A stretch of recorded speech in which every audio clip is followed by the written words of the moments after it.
இந்த வீடாடா? ஆமாண்டா. ஏமா வீட்டுல யாருமா? மாமா வெளியே. சொல்லுங்க, யார் வேணும்? ஏன்டா நான் தான் அடுத்த மாசம் லோன் காசு தரேன் சொன்னால, ஏன்டா சும்மா சும்மா வந்துட்டு இருக்க? இதே தாண்டா 4 மாசமா சொல்லு இருக்காரு. குத்த காசை கேட்க வந்தா என்னையே திட்டுறாரா? யோ, குத்த காசு கேட்க வந்தா திட்டுவியா நீ? ஒரு மணி நேரம் காசு எடுத்து வையா. சார் கத்தாதீங்க சார், அக்கம் பக்கம் இருக்கவங்க அசிங்கமா நினைப்பாங்க. ஓ, கை நீட்டி காசு வாங்க அசிங்கமா நினைக்க மாட்டாங்களா? திருப்பி கேட்டா அசிங்கமா நினைப்பாங்களா? ஒரு மணி நேரம் 4 மாசம் காசு எடுத்து வை. நாஸ்ட் ஆயிரு நீ. காசு முடியா?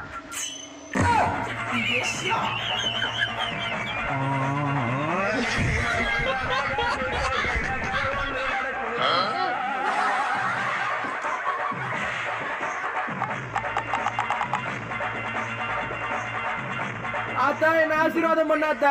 எந்தடா கப்போதி, எந்தடா விபூதி? ஏய், என்னடா பண்ற? மச்சான் ஆத்தா வந்திருக்கா, கண்ணத்துல போட்டுக்கோ. உன் கண்ணத்துல போட்டுக்கோடா. ஏய், அது ஆத்தாடா, நச்சுதுடா. ஏமா காசு கொடுமா நீ. ஆத்தா கிட்டே காசு கேட்கிறியா பாலகா? ஆத்தா பொண்ணு கிட்ட கொடுத்திருக்கா, பொண்ணு கிட்ட வந்ததும் உன் கிட்ட கொடுப்பா.